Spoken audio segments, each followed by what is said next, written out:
Samantha हमेशा से सोचती थी कि उसके परिवार का घर साधारण था, कुछ खास नहीं।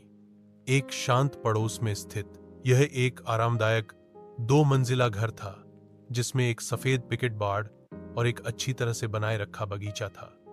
फिर भी जैसे ही उसने एक दोपहर धूल भरे अटारी में घूमते हुए उसकी नजर कुछ असामान्य चीज पर पड़ी। दूर कोने में भूली हुई बक्सों के ढेर के नीचे उसने फर्श के तख्तों के नीचे छिपा हुआ एक संकीर्ण ट्रैपडोर देखा। जिज्ञासा पर आश्चर्यचकित होकर वह घुटनों के बल बैठी और उसे खोला। नीचे स्थित छोटा सीढ़ीदार मार्ग एक धुंधले बासी सुरंग की ओर जाता था। दीवारें पत्थर से बनी थीं और एक हल्की ठंडी हवा अंदर से फुसफुसाती हुई प्रतीत होती थी। दिल धड़कते हुए सामंथा सावधानी से उतरी, उसकी टॉर्च अंधेरे को चीरती हुई।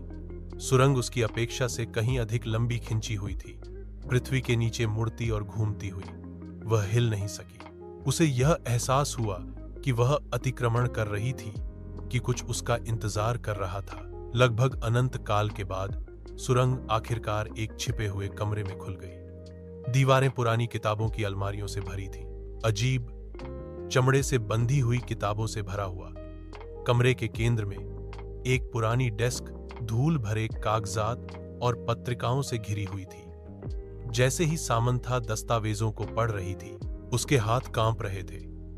रिकॉर्ड, डीएस ने मना किए गए अनुष्ठानों और गुप्त समाजों की बात की।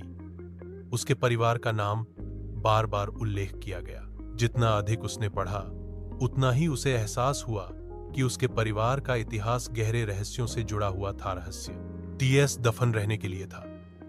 उसने कुछ ऐसा उजागर किया था जो किसी को नहीं पता होना चाहिए था, कुछ ऐसा जो पीढ़ियों से छिपा हुआ था।